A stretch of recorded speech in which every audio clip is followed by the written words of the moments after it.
Champions trophy জেতার পর সাদা ব্লেজার পরে দেখা গেল রোহিত শর্মা, বিরাট কোহলিদের। কেনই সাদা ব্লেজার পরতে হয় চ্যাম্পিয়ন দলের ক্রিকেটারদের? একদিনের বিশ্বকাপে নয়, টি-20 বিশ্বকাপে নয়, চ্যাম্পিয়ন্স ট্রফিতেই দেখা যায় এই দৃশ্য। ট্রফি দেওয়ার আগে চ্যাম্পিয়ন দলের ক্রিকেটারদের দেওয়া হয় সাদা রঙের ব্লেজার। সেই ব্লেজার পরে ট্রফি তুলতে হয়। রোহিত শর্মা, বিরাট কোহলিদেরও সেটাই করতে হয়েছে। কেন এই সাদা ব্লেজার পরতে হয় চ্যাম্পিয়ন দলের ক্রিকেটারদের?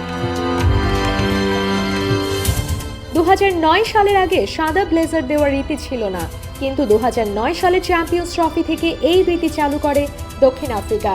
এই ব্লেজার সাফল্যের প্রতীক। বিশ্বের সেরা একদিনের দলের সম্মানে দেওয়া হয় এই ব্লেজার। সেই কারণেই চ্যাম্পিয়ন দল সাদা ব্লেজার পরে উল্লাস করে।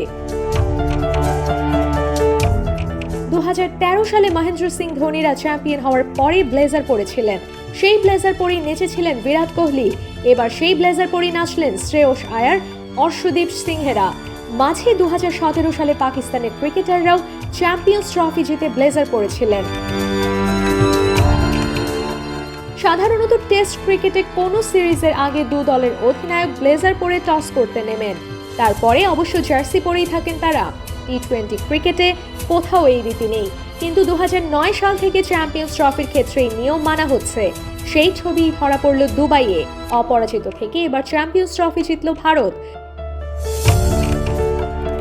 ফাইনালে নিউজিল্যান্ডকে 4 উইকেটে হারালেন রোহিতেরা।